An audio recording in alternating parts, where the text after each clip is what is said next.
We remain steadfast in our commitment in delivering local news that matters, stories that inspire, enriching the lives of Filipinos in Central and Eastern Visayas, in the Philippines and across the globe. This is your GMA Regional TV, kapuso ng bawat Pilipino.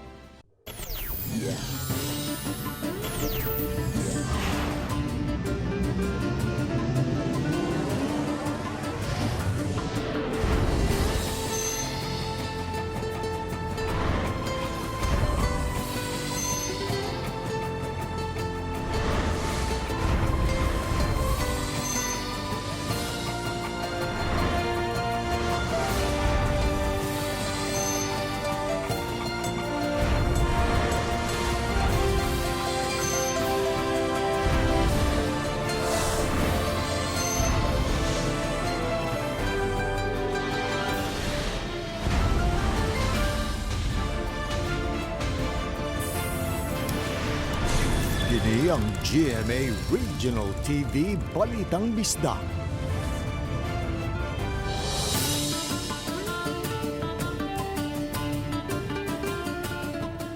Mayong hapon, kining inyong GMA Regional TV Balitang Bisdak, ang bugtong kasaligan, kasandigan o kanangpan sa mga Bisaya.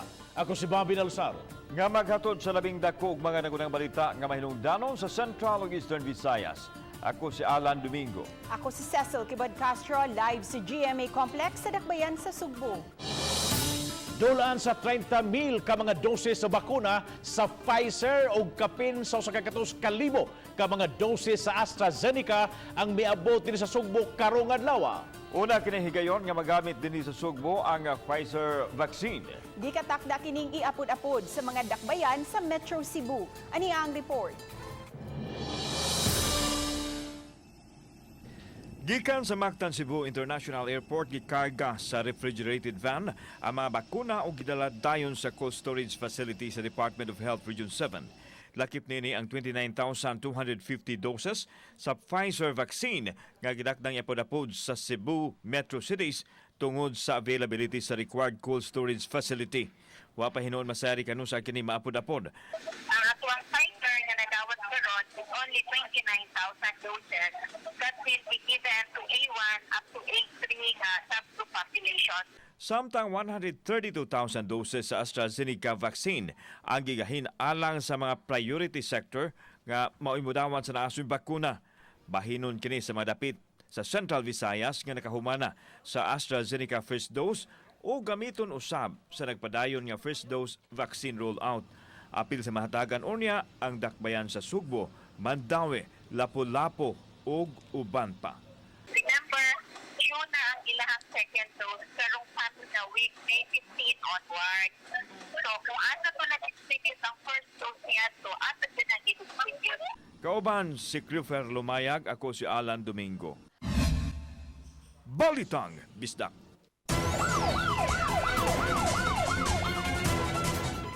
Pito ka mga lalaki ang nasignit sa mga sakop sa NBA 7 sa nagpahigayon o gipahigayon nga drug session sod sa usa ka drug den nga mutang sa barangay Kasambagan ning Dakbayan sa Sugbo. Sumapa ni NBA 7 Regional Director Attorney Rinan Oliva nga taod-taod nang nag-operate ang maong drug den sa dapit diin didto mopalit usab og dugas ang mga users og didto usab nila suyupon. Subject sa operation mao si Rogelio Sabiliano. Nadakpan na usab sila si John Ribagio, George Incontro, Jude Louie Olgasan, Alvin Veloso o Kim Simbrano. Gawas sa isyu sa illegal nga drugas, nabutang usab sa peligro ang mga tao sa COVID transmission tungod sa pagtapok sa mga drug users nga magpuli-puli pagsuyop o gasyabu. Gipasakaan na sila og kaso ngadto sa piskalya. Magpundok ni sila dito, sige silang suyop, then watakibaw asymptomatic ang uban. When they go home, they bring the virus to the respective residences.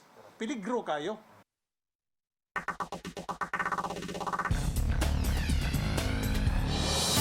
Laing disgrasya na hulikam sa Mandaue City Command Center. Tanawa kining nahitabo sa Maydan. AC Cortez tricycle na igo sa usa ka sakyanan sa paglabang sa intersection. Mabantayan ang kusog nga impact gumikan sa pagkalamba sa mga sakyanan. Ang aksidente nahitabo sa kadlawon nga matud pa sagad dagan nga daghan nga di manambaling og magpabulot lang og padagan. Pagpamakuna sa Lagtang Gym sa Talisay City nagpadayon apan alang pakini sa mga mudawat sa second dose. Ang detalye sa report ni Femery Dumabo. Nabakunahan ang 72 ka mga health workers sa syudad sa Talisay karong adlaw alang sa ilang second dose. Kapino sa kagatos ka mga health workers ang nakakumpleto na sa ilang bakuna.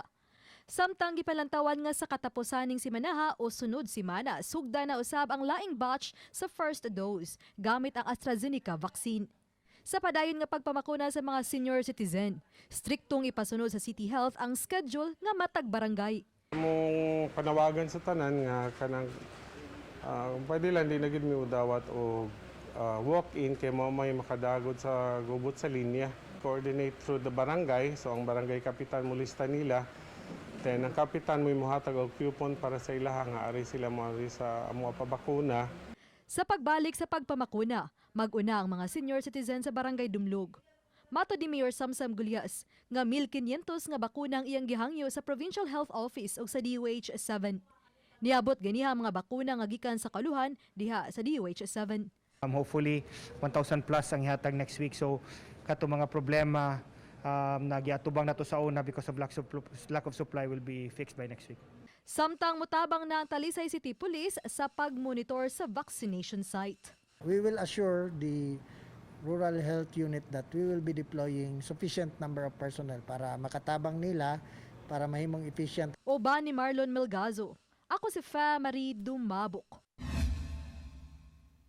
Balitang Bisdak. Gitigom sa Lapu-Lapu City Health Office ang 280 ka mga barangay health workers tungod kay daghan pa kanila ang wa pa magpabakuna. Si Luan Mirondina sa report. Sa 280 ka mga barangay health worker, 108 kanila ang wala pa mabakunahi. Gipasabot sa Lapu-Lapu City Health Office ang kaimportante nga mabakunahan ang tanang mga health worker. Gipahibaw nila ni Dr. Agnes Cecil Realiza, Lapu-Lapu City Health Officer, Grace Mary Karungay, Chief Epidemiologist o gubang mga nurse nga silang tanan nabakunahan na. Usa sa mga barangay health worker mipadayag sa iyang kabalaka sa mahitabo kaniya kung mabakunahan tungod kay aduna man siya goiter. Apan gipasabot ni Dr. Realiza nga mamahimo gihapong mabakunahan ubos sa pagtugot sa doktor. Basta dili lang ka-toxic yun. Basta na wakas kanang normal lang gid imong hayo tarod ka pwede ra gyud. Siguro ka balika lang kay naman si doktora mo assess. So, walay rason nga kanang dumili sila sa atong bakuna tungod kay sila mismo ato ang gihunahuna.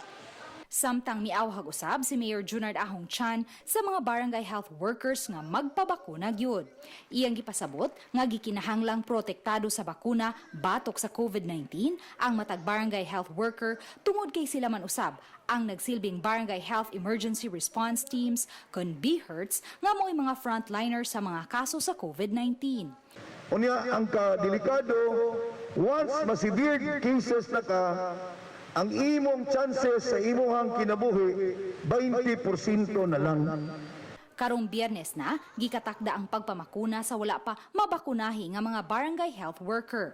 Uban ni Philip Patricio, Ogrod Prado, Luan Mirondina, Balitang Bisdak.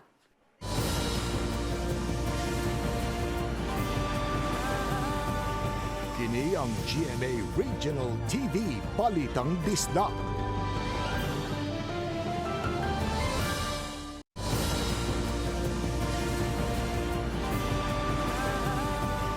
Kini ang GMA Regional TV Balitang Bisdak. Kasong suway nga paglaglag o abortion sa bata sa sabakan sa sakinahan, gisangat na ngadto Cebu City Prosecutor's Office batok sa upat ka nalang bigit sa maong krimen.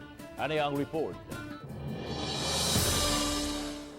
Gisangat na sa Cebu City Prosecutor's Office ngadto sa korte ang kasong attempted intentional abortion batok sa upat ka mga dinakpan. Naglakip kini nilang Gloria Gabutin, Joey Paulino Girigay, Francisca Rivamonte o Mary Tise Rural. Nakitaan sa Piskalya Siyudad sa Sugbo nga adunay probable cause ang kaso. Sa yun ini, nadakpan ang senior citizen nga si Gabutin nga mohimo na unta sa abortion sa usa ka babaeng mabdos ug ahinti sa NBI nga gihimong paon sa gilusad nga operasyon sa NBI diha sa Alupi Street, siyudad sa Sugbo. Kauban ini ang social media manager nga si Garigay nga maoy nang recruit sa mga kliyente gamit ang social media ug ang duha ka mga apil pa sa grupo. Nagpasalamat mi sa Cebu City Prosecutor's Office nga gisag-uyan ang among mga ebidensya ug among operation gisustain nila. Apan, lahi ang gipagawas sa resolusyon sa Talisay City Prosecutor's Office sa 72 anyos nga si Amparo Himarangan ug mga kauban kinsa nadakpan usab sa NBI dito sa Barangay Mohon. Sa inquest resolution sa Talisay City Prosecutor, kuwang matud pa ang gipang sumiter nga dokumento ug ebidensya sa pag-ila kung adunay probable cause sa pagsangat sa kaso ngadto sa korte. Gipaabot sa preliminary investigation ang kaso batok ni Himarangan ug kauban nga mga respondents. Apan gibarugan sa NBI nga lig-on ang ilang gipang sumiter nga ebidensya batok sa mga dinakpan. Lakip nini ang object evidence nga nasakmit nga mao ang gamit sa paglaglag sa bata gikan kang Himarangan, testimonial evidence sa hinting mabdos nga decoy sa NBI ug ang electronic trail sa panagbayloay sa mensahe sa mga sinumbong. Kami, pagtuuna mo, naginay probable cause, of course. Kay katong mga saksyon, katong mga planggana, di man to pang kusina, di man to pang kasilyas, di ba? So para dito sa abortion. In fact, the mark money was received by Francesca. Ang bayad sa abortion, gidawat na gani. Suma ni Atty. Rinan Oliva ang direktor sa NBI 7 nga gipabuhian sa piskalya sa Talisay si Himarangan samtang anaa pa sa preliminary investigation. Andam ang NBI mo pamatuod sa kasong gisangat nila batok sa mga sinumbong. Kauban si Cleofer Lumayag, ako si Alan Domingo. Balitang Bisdak. Unom ang bagong nakala sa Negros Oriental gumikan sa komplikasyon sa COVID-19. Duha sa unom kabagong namatay taga Siyaton, duha taga Santa Catalina ug laing duha taga Himalalod ug Tayasan. Base sa taho sa Peso PHO Negros Oriental, ang tanang nakalas pulos naghambin ug nakadayang balatian. Tungod niini misaka na sa 78 ang mga namatay sa tibok lalawigan, samtang padayon ang pagdaghan sa kaso sa COVID-19 sa Negros Oriental nga di moubos sa 50 ka mga kaso kada adlaw. Sa barangay Manalungon, Santa Catalina, siyam ang natakdan sa sakit. Lakip na 4 ka buwan nga puya sa barangay San Francisco. Unom ang nasakit, lakip na ang usa ka healthcare worker. Sa pagsusi sa Provincial Health Office, sagad sa mga natakdan sa virus, wa mag-face mask kay dili mo tuo og COVID. Wa gasunod sa social distancing o nagtapok alang sa mga salo-salo og inom. Sa pagkaroon, 2,812 na ang total cases sa COVID-19 sa Negros Oriental. Misakasab ang active cases sa 442 ug 2,291 ang total recoveries. Gilibkas na ang liquor ban sa syudad sa Mandaue. Apan adunay pahimangno kabahining kamanduan ang City Hall. Ang report ni Nico Sereno. Kagahapon gipirmahan ni Mayor Jonas Cortez ang executive order nga naglibkas sa liquor ban nga giimplementar sa Mandaue City. Taliwa kini sa padayong pag-us-us sa kaso sa COVID-19 sa syudad ug pagmenos usab sa positivity rate sa mga natest. Matod sa City Hall, pag-abag sab kini sa business sector nga naapektuhan sa mga restrictions. Nunot niini, mamahimo nang makabaligya ug makaserve og mga ilimnong makahubog. Tabangan ang ato ang mga negosyante tungod aning economic burden ug kalisod. Ang uban biya dako sad ang kanang makuha sa kaning selling of liquor. Apan matod sa City Hall, may mga lagda gihapon nga gikinahanglang tumanon. Ang mga establishmento kinahanglang mukuha og naghupot og license to sell og license to serve liquor. gidili ang pag-inom-inom sa mga pampublikong lugar gawas lang sa mga designated nga imnanan. If dili sila adto sa mga establishments nga nag-allow og serving og selling, palit gihapon, but ilay ko siya nga to sa ilahang mga kuan, sa ilahang tagsa-tagsa nga balay, not in public. Kaya it invites unnecessary public gathering, non-essential man gyud na mahulog. Samtang gikalipay sa syudad ang nagkaubos ng kaso sa Mandaue City. Tag na po ka kaso matag adlaw ang average number of cases nga napuno sa dakbayan. Uban ni Godfrey Relien, Nico Sereno, Balitang Bisdak.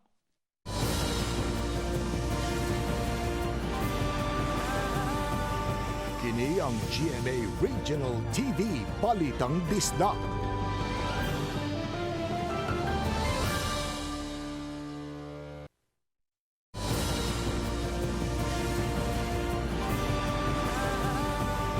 Kini ang GMA Regional TV Balitang Bisdak.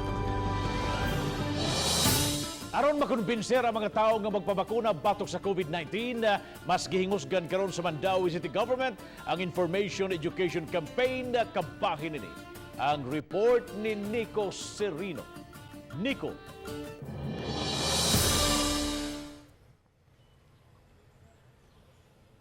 Yes, Bob, mas gipalapdan pa ang advocacy campaign aron maagni ang mga Mandawihanon nga magpabakuna batok COVID-19. Ang unang adlaw sa vaccination education campaign sa Mandaue City gihimo sa gym sa barangay Subang Dako. Mitambong ang mga health workers ug SK officials sa upat ka cluster barangays. Sa seminar usa ka doktor ang mipasabot kabahin sa pamakuna, kinsa ang makadawat niini ug unsay angayang timan-an. Kaabag sa kampanya ang usa ka NGO nga nangunay sa kalihukan aron mas daghan ang makumbinser sa pagpabakuna. Mismo ang atong mga health workers napay doubts. But after the session, like sa Lapu-Lapu City, pagkahuman sa mga session, the afternoon, nagpabakuna sila dayon. So, para na mo ba yung kuwang reguly ay kayo pagpasabot. Aminado ang mga opisyalis nga doon na pag-iuban nga nagpanagana kabahin niining vaccination program o nga importante ang mga information campaign sa maniini aron mapasabot ang katawhan sa benepisyo sa pagpabakuna. Mato di Councilor Ernie Manatad, ABC President ug Vaccine Board Chairman, importante nga daghan ang masayod kabahin sa bakuna. Because we want to change the mindset of people. As for now, obvious kaayo ang scare, obvious kaayo ang fears sa atong mga tao to avail of the vaccines, lack of information, lack of education. Nang hinaot sila nga mohimo og lain-laing pamaagi ang mga BHWs aron mapasabot sa ilang mga ginsakupan ang kamahinungdanon sa pamakuna. We summon the BHWs and also the SK chairs to compose the implementers team per barangay para mag-cascade po dito sa information dissemination sa ground. Unang schedule pa kini ug may laing unom pa kaadlaw alang sa ubang mga barangay. Samtang nagpaabot pa karon ang Mandaue City sa dugang mga doses sa COVID-19 vaccine gikan sa national government. 72 doses na lang ang nahabilin sa katapusan nga shipment ug gitiwas ang pagbakuna karong adlaw. Sa pagkakaron, kapin 2,000 na ka mga senior citizens ug 1,400 ka mga frontliners ang nabakunahan.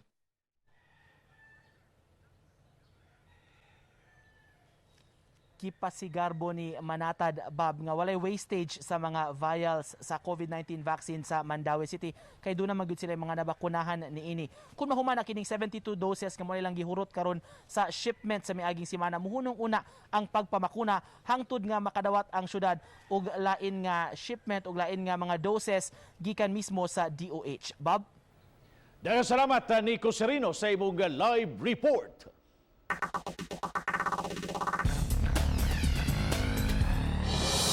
Hingpit nga pag-amping ilabi na sa pagmaniho sa sakyanan ang subling pahimangno sa City of Dalisay Traffic Development Authority kon City Tuda. Sagad sa mga nahulikam nga disgrasya, naglambigit sa mga driver nga kusog mo padagan silang sakyanan. Ani ang report ni Femery Dumabo. Kini ang nabantayan sa mga kawani sa City Toda nga nagman sa Command Center. Sama na lang nining blue nga SUV nga bisan basa ang daan sa South Coastal Road kusog gihapon ang iyang padagan. Nakalihay pa siya sa itom nga SUV apan nadumbulan gyud niya ang pula nga multicab. Samtang kining motorsiklo na outbalance ug nakasagid gyud sa auto. Makita nga ni signal nga muliko ang auto apan ang motorsiklong kusog ang dagan. Uwahin nang ni-apply og brake, maong nasarasay kini. Nakuha no sabog video ang pagkahulog nining backrider gikan sa gisakyang motorsiklo nga kusog nagpadagan diha gihapon sa CSCR. Hinuon minor injury ra ang naangko niini og nagdumili nga magpadala sa tambalanan. Samtang disgrasya usabang naangko nining usa ka nagmotorsiklo nga nag-tailgating niining ambulansya. Ang maong nagmaneho sa itom nga motorsiklo ni hunat sa iyang padagan. Apan adunay nigo ang laing motor gikan sa daplin. Sa dihang mulihay naunta ang driver na outbalance na hinuon kini og natumba ngadto sa laing motorsiklo og nakasagid usab sa lain pang motorista. Samtang ni ay auto nga naa sa inner lane og nagpaabot sa go signal. Apan isuway sa pagawas sa linya. Nagkasaghiray na hinuon kini sa laing sakyanan nga nag-change lane usab. Hinon pulos nagkasinabot ang mga hingtungdan ug waray nagrabihan kanila. Uban ni Marlon Malgazo, ako si Famary Dumabok. Balitang Bisdak. Mananagat sa Silago Southern Leyte kinsa gi-report nga missing padayong gipangita karon. Si Roberto Duming Gausin, 56 anyos, nanagat alas 5 kagahapon sa buntag. Base sa report, miampa kini pagawas siyang bangka human maputol ang iye. Laing mananagat nga nakabantay ni paduol sa sakayan ni Gausin apan wala na igkita ang maong mananagat. Daling gipahigayon ang search and rescue operation sa mga lain-laing grupo. Karong adlaw 7 ka mga pump boat ang nagtabang sa pagpangita ni Gausin nga miabot na sa Dinagat Islands, ingon man sa humunhon sa Giwan Eastern Samar.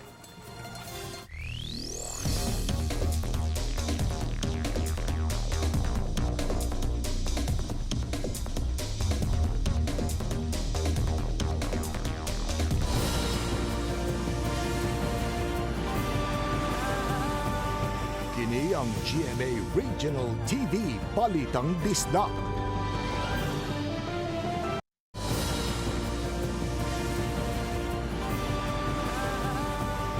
Kini ang GMA Regional TV Balitang Bisdak. Kapin sa 1.1 milyon ka pesos nga balor sa drugas ang nakonfiskar sa operasyon sa Mandawi sa Police Office atol sa ilang bypass operation. Nadakpa ng itumbok nga na ilang high-value individuals gila mga suspect nga si Dennis Tinio o Rene Murante sa operasyon nga itabo sa Barangay Kasili na sakmit ang 164 ka gramos nga shabu. Mubalor kini og 1,119,000 pesos way nakuan na habig sa mga dinakpan. Tulo ka mga pulis sa lungsod sa San Fernando may ipakitang ebidensya aron pagmatuod nga butang-butang ang pasangil nga nanglugos sila og usa ka babae. May ipakita silang CCTV nga nagatubag sila og alarma sa aksidentes kadalanan sa oras diin nahitabo ang giingong pagpanglugos. Aduna usay mga saksi og record ang mga pulis sa ilang gihimo niadtong panahon. Busa imposible kuno nga nahitabo ang pasangil bato kanila. Atol sa telephone interview gipasalig ni Police Colonel Engelbert Soriano, Cebu Provincial Police Office Director nga tinguha sa ilang investigasyon nga mugawas ang kamatuoran. Gidugang ni Colonel Soriano nga plano musang at og reklamo ang mga pulis batok sa babae apan aduna sila nakuha nga kasayuran nga may suliran sa pangisip ang complainant apan bisan pa man ini gipaubos gihapon sa proseso ang pagsuta sa kamatuoran pinaagi sa investigasyon. Gidisarmahan na ang mga pulis o gipaubos sa camp restriction. Samtang ang reklamanting babae atuan na sa kustodiya sa DSWD o gikiragdang ipaubos sa medical o psychological examination. Sa labing uwahing kalambuan sa COVID-19, miubos pagyud ngadto sa 65 ang bagong mga kaso nga natala sa DOH 7 kagahapon. Sa Tibok Riyon 7, 3,658 ang active cases. Sa Cebu City, ikaduha kini higayon sukad niadtong Marso nga siyam lang ang bagong kaso. Sa pagkakaron 639 ang total active cases sa syudad. Samtang 5 ang napuno sa kinatibuk ang 408 active cases sa Lapu-Lapu City. Walo ang bagong kaso sa 293 ka active cases sa Mandawi City. Sa mga lalawigan sa Central Visayas, ang Bohol gihapon ang adunay labing taas nga active cases nga miabot og 1,143. 25 ang bagong nagpositibo. 601 ang active cases sa Cebu Province ug 16 ini ang bago. Sa Negros Oriental, miubo sa 557 gikan sa 641 ang aktibo mga kaso ug walay bagong kaso. Duha ang bagong infection nga natala sa 17 ka active cases sa Siquijor. Sa Eastern Visayas, ang active cases miabot og 459 ug 51 niini mga bagong natakdan sa sakit. Karong adlaw miabot na sa 1,113,547 ang total cases sa COVID-19 sa nasod. 56,752 niini ang active cases, din 4,734 ang mga bagong kaso. Samtang sa 158,959,705 ka mga kaso sa tibuok kalibutan, 95,033,578 niini nangaayo na. Chel Valiena, Balitang Bisdak. Naglaraw ang kagamhanan sa dakbayan sa Talisay nga mubutang og planta sa paghimo og gatas sa Kabaw diha sa Talisay City Hall compound. Dugang abag kini sa mga Talisaynon ilabi na sa mga mag-uuma. Gitanyagan ini si Mayor Samsam Gulya sa taga Philippine Carabao Center. Gipili sa PCC ang Kampinsa Manipis Purpose Cooperative nga maoy benepisyaryo kun diin hatagan sila og 50 ka mga kabaw nga maoy kakuhaan sa gatas. Kun matigayon kini ang syudad sa Talisay mo ikaduhang local government unit sa Cebu nga adunay Carabao Processing Plant. Samtang Talisay City Agriculture subsub na usab sa ilang gihimo nga mass livestock vaccination, vitamins supplementation, deworming ug treatment. Nadakpan ang unom ka mga drugista sa dakbayan sa Talisay atol sa 5 ka managlahing operasyon. Nasakpit ang mabalor sa 130,000 pesos nga ginadiling drugas unang tulo nga nasikop taga barangay Tangke diin usa kanila giilang high value individual samtang nasikop sab ang laing tulo ka giingong drugista sa barangay Bulacau. Samtang uplantukhang gihimo usab sa Talisay City Police aron pag-awhag sa mga drug surrenderer kaniadto nga mopadayon sa ilang drug rehabilitation program. Ang mga barangay karon nag-request na sila og uplantukhang no kay daghan tang mga drug surrenderer sa una wala ning padayon. So ato ning tuktokon sila og balik hangyo na to nga mopadayon. Sa lalawigan sa Siquijor, giprioritize karon na ang pagpabakuna sa mga frontliners human mangabot ang mga bakuna gikan sa nasudnong kagamhanan. Tinguha sa Provincial Interagency Task Force nga mabakunahan ang tanang medical frontliners aron maprotektahan sila ang mga health sa sektor batok sa COVID-19. Sa pagkakaroon na doon sa kagatos ka mga kaso sa COVID-19 ang lalawigan sa Siquijor. Samtang sa lungsod sa Larina, gisugda na ang pagbabakuna alang sa mga senior citizens. Gisuroy na usab sa mga NARS sa DepEd Siquijor Division ang mga tunghaan aron maandam ang mga magtutudlo sa pagpamakuna na unya. Kini atong latest weather update Tuesday, May 11, 2021. Ang Intertropical Convergence Zone or ITCZ ang paday nakaapekto sa may habagatang bahin sa Luzon, Visayas ug sa lalawigan sa Mindanao. Samtang easterlies ang nakaapekto sa bambahin sa nasod. Ang weather condition sa tibuok sa Visayas, Palawan kasama ng Kalayaan Group of Islands ug ang Occidental Mindoro makasinati na medyo mapanganoron ngadto na sa madag-umo na kalangitan ug naay mga pag-uwan ug kini mga pagpanugdog og kilat. Padayon ta mag-monitor sa atong mga gi-issue na mga thunderstorm ug rainfall advisories. Ug para sa atong mga dugang detalye, bisitaha atong mga official social media accounts kini si Jomer Clarino gikan diri sa Mactan Pag-asa Visayas, DOST, Mayong adlaw.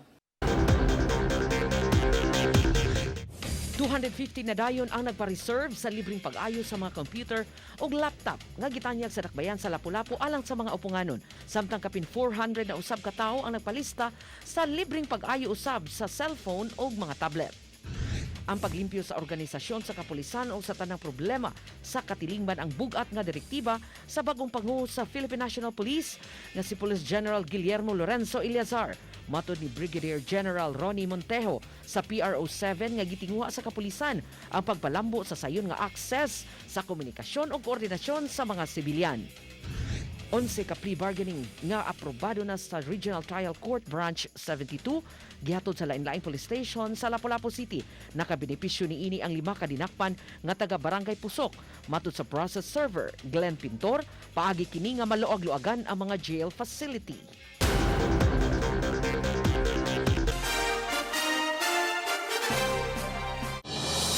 Nakabinipisyo sa palugaw og mga pagkaon ug face mask ang mga bata sa Barangay Tapol sa Dakbayan sa Talisay. Gikan kini sa Talisay City Police ug sa Sangguniang Kabataan. Dungan sa mga gihatag nga pagkaon ang pagpahinumdum kanila sa paglikay sa mga iligal nga binuhatan. Samtang nag-spread kindness usab ang mga pulis sa Minglanilla sa mga bata ug bisan sa mga hamtong. Gitawag kini og Barangay Nihan ug anaa gihapon ang palugaw. Anaa say giapod-apod nga mga utanon ug mga dry goods gawas sa ilang police station. Ilang gipakita nga ang bisan si kinsa ug bisan asa mahimo kang maka-#spreadkindness. Mayong hapon sa atong magkapuso diya sa Quijor, Bohol, Negros Oriental, Samar o Galiti. Labi na sa hilungo sa Maasin City o Giwan o pipila nato ka mga international viewers. Amping mo mga kapuso. Ug mga kapuso, inyong makita kining mong episode sa official website sa GMA Regional TV sa www.gmaregionaltv.com. Bisitaha usab ang atong official YouTube channel GMA Regional TV ug i-click ang subscribe button alang sa mga init ug nagunang mga balita ug kasayuran gikan sa mga rehiyon. Daghang salamat sa mga kapuso nato. Apil na sa gawas sa nasod nga gisayon sa mga dagko ug mga nagunang balita sa rehiyon. Ako si Alan Domingo. Ugi ka namang tanan dinhi sa Central ug Eastern Visayas. Ako si Cecil Kibod Castro. Ang inyong balita, ang among balita kay matag lokal nga balita mahinungdanon kining inyong GMA Regional TV Balitang Bisdak. Buong puso para sa Pilipino. Ako si Bambi Dalsaro ug maayong hapon mga kapuso.